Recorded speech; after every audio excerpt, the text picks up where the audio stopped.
when is it due to start? The humanitarian aid will not depend on anything other than our ability to get the food into Gaza.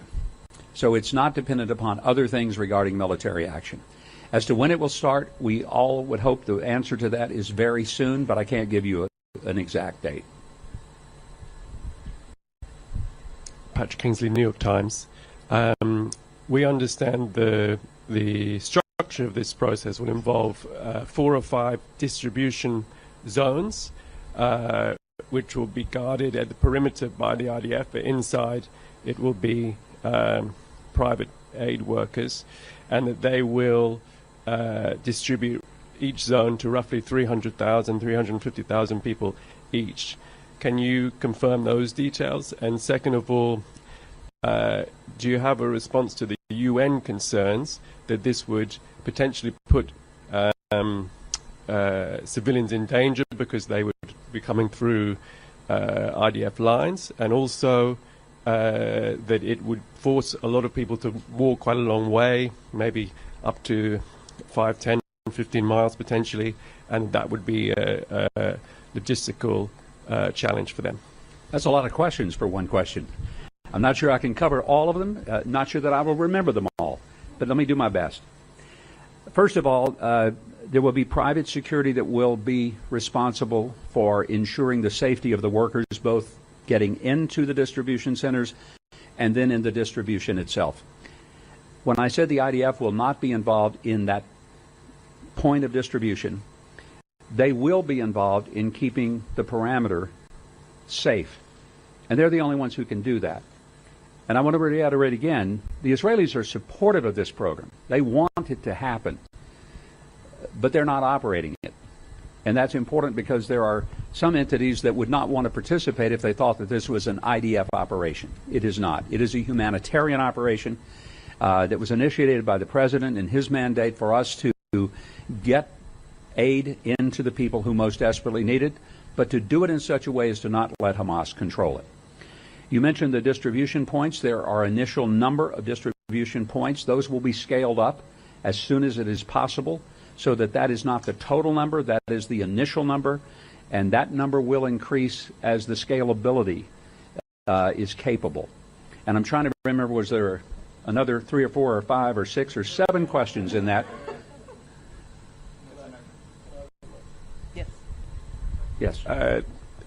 The criticism from the United Nations is that this would endanger some Gazan civilians because A, it would force them to go through IDF lines to reach this food, yes. And second of all, at the moment they say there are 400 distribution points. This would reduce it to 4 or 5 points, meaning that people would have to walk a long way. That's difficult. It would put vulnerable people in potentially more vulnerability. Let me address the last question first. The logistical planning of this has indicated that there will not be that long a distance to get to the distribution points. So that is not accurate. And as far as the UN saying that they are concerned about the danger, the greatest danger, the most important danger, is people starving to death. There's the danger.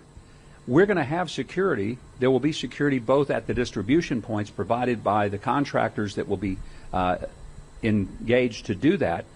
There will also be security parameters built by the IDF, again, at a distance from the distribution point to protect them from the ongoing calculus of the war. But let's be real clear what the danger is. The danger is not doing anything. We call upon the United Nations, we call upon every NGO, we call upon every government, especially those who have been saying, why don't you do something? Why isn't something being done? Well, something is being done. So we invite people who have been concerned about it to join in this process. I will be the first to admit it will not be perfect, especially in the early days. It's a logistical challenge to make this work and to make it work well. But all of the partners, both the donors as well as those who will carry out the operation, are committed to getting it launched and making it work and making it work better as we go along. Yes.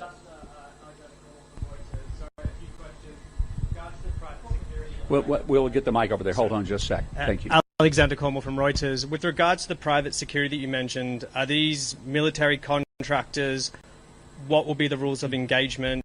The second question is on funding. who will be contributing to the funds? Will Israel, will the Gulf states, will the United States be funding this? Thank you. Answer to your questions, I don't know, and I don't know. And it's not that I don't know some things, but I don't know some things that I can disclose at this time because there is a lot of moving parts that are still moving. So you've asked about rules of engagement. Not able to answer that right now. Everything will be done in accordance to international law, but I can't give you the specifics of that. And as far as, I think there was another part of the question regarding the funding. The funding will come from every source that we can receive. As I said, there are some people who have already committed to helping fund. They don't want to be disclosed as of yet. When they do, we'll announce them, or they'll announce themselves. But we hope that every entity, whether it's a government or an NGO or a nonprofit or just private citizens, will find a way to help in this effort. And that's what we hope to be able to do. Greg? Hi. Good to see you, Greg. Greg Palcott, Fox News. Let me juggle these microphones. You hold that? Fine.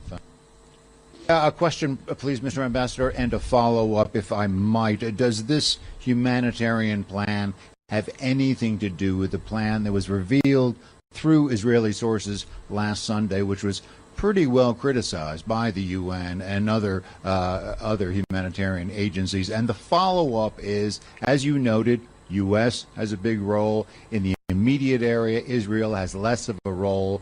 Is the Trump administration now trying to work around the government of Prime Minister Netanyahu? You yourself last night said that the Israeli government did not have to be notified of the U.S. Houthi deal. There are discussions going on right now between Iran and the U.S. and intermediaries, Saudi Arabia, even Hamas, and we know that President Trump is not stopping here next week. Are you trying to work around the Israeli governments on a range of issues? Absolutely not. I think any characterization of that would be completely, absolutely untrue. There is an incredibly close relationship between the U.S. and Israel that continues, and I think even my comments may have been taken a little out of context. The rest of that story was the United States doesn't have to tell Israel everything it's going to do. Here's the second part that I said. Israel doesn't have to tell us everything they're going to do. It's a sovereign nation. We respect that. So there's no issue here that there's some kind of workaround going on. I wanted to make clear that this is not, and this is where the news story that was reported last week was really off the mark. This is not an IDF or an Israeli operation. That would cause some potential partners to say we don't want to be involved. The Israelis' role, and this is a significant one in helping provide security, but they're not operating the distribution. They're not operating the bringing of the food in or the distribution of the food when it gets into Gaza. They share the same concerns we do to make sure that Hamas doesn't have any of it.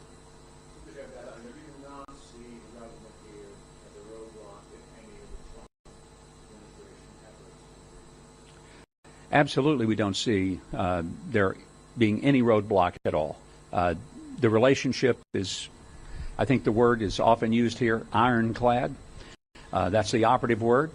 I would say that that word is still operative, very much so.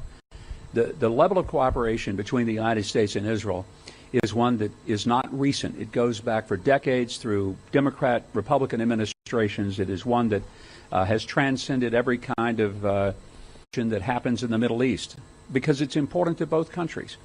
So there is not an issue, and I want to make that incredibly clear. There is no sense of conflict or issue of separation between the long-standing alliance between the United States and Israel. And the President has made that clear. I'm here to work for him and to carry his message, and that's been his message without any equivocation. I think I was asking you, yes? Yeah. Laser Berman from the Times of Israel. Good to see you again. Two quick questions. What's your assessment of the state of starvation in the Gaza Strip? There's been allegations.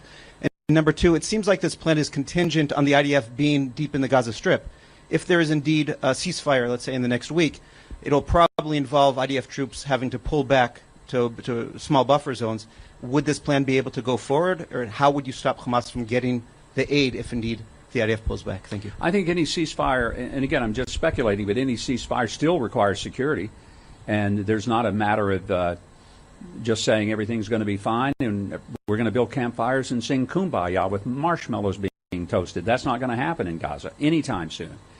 So the focus is going to be get the food, get it to the people who are hungry, keep it away from Hamas. It's really that simple. And how we make that happen is going to be the really challenging part of what happens over the next few days and weeks. I'll take two more questions. I'll take yours, and then I'll go back over here, okay?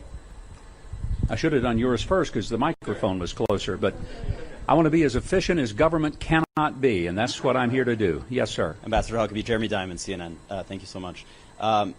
First of all, just to follow up on Lazar, he asked you what your assessment is of the state of starvation and the humanitarian crisis in Gaza. Do you acknowledge that there is a humanitarian crisis in Gaza right now? If there wasn't a humanitarian crisis, there wouldn't be an effort to try to deal with it. So the answer is obviously yes, there is a humanitarian crisis. That's why we need a humanitarian aid program going in.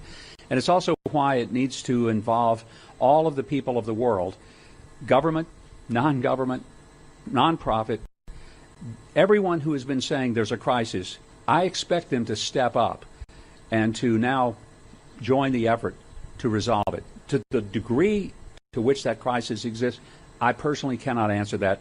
It would have to be someone who is closer to the situation directly there. At best, about 60% of Gaza's population would be fed by this program. What about the other 40%? Everything is planned to be scaled up. You have to start somewhere. And the somewhere feeds an enormous level of the people of Gaza. And then it scales up from there. But they don't have time to wait, do they? Well, I don't know. Right now they've been waiting a long time thanks to Hamas and their efforts to keep their people starving. I wish Hamas would decide that they wanted their people to have more food and would quit stealing it. And if that would happen, we would be further along than we already are. Now we're having to work around the threats that they pose to the aid workers that will be going in. It's why we have one of the big logistical challenges of making sure that we can secure their routes in, their routes out, and while they're on the ground in Gaza. And then just in terms of the wider picture, sir, to what extent, how important is it to President Trump that there be some kind of a ceasefire by the end of his visit next week, and how much pressure are you and the administration bringing to bear on Israel to make that happen? I think the ceasefire is really dependent upon, is Hamas going to release hostages? Why do we still have 59 people who are hostages in Gaza? We don't know the exact number. I've seen estimates of 21 that are alive. Why are they still there? Why haven't they been released? How come it has been this long, more than twice as long as hostages were held in Tehran in 1979? And many of us are old enough to remember that. Some of you may not be, but I am. Why and how long must these hostages be tortured inside these tunnels before Hamas decides that they're going to let them go? And I just can't emphasize enough, we are here today with a crisis, not because of Israel. We are here today because of Hamas. They've initiated the crisis, they have prolonged the crisis, and they have exacerbated the crisis. And I hope the entire world, where they are and what they believe, would join in a unison of condemnation for what Hamas has done to innocent civilian people, that they murdered, that they've tortured, that they've raped, that they have beheaded. This is where the responsibility lies, and I don't ever want us to forget that. Final question right here. Final question. Ambassador Mike, Barak from I-24 News. I wanted to ask you about there are many voices in Israel that oppose to that plan to send humanitarian aid to Gaza. And looking at the report about the civil nuclear plant for Saudi Arabia, there is a concern that Israel maybe will be left behind. Maybe President Trump is favoring much more of the U.S. interests than the Israeli ones. Can you comment on that? I don't know that I understood all of the question, but I think the essence of it was, is the United States sort of backing away? Is that a fair assessment of it? I think the answer to that is an emphatic no. This is a president who has done more to stand with Israel than any president in American history. When Harry Truman made the first recognition of Israel in 1948, 11 minutes after Ben-Gurion declared the State of Israel, that was a significant moment and a historic moment when America launched this partnership. It has been strong through every administration. It has been strong through every political party, and it remains strong today. But under President Trump, it has never been stronger. And that is true when you see the many actions he's taken, whether it was the recognition of Jerusalem as the capital of the Jewish state, whether it was the moving of the embassy, whether it was the recognition of the Golan Heights, but even more recently, since he's taken office just a couple of months ago, he immediately took away what had been a previous administration's embargo about providing necessary tools and ammunition to the Israelis to fight the war. And so the president has been consistent in his support and in his partnership, and I have no reason to believe that that won't continue. I appreciate your all coming. Thank you very much for being here, and we'll continue to update you as we have more information to do so. Thank you, and Shabbat Shalom.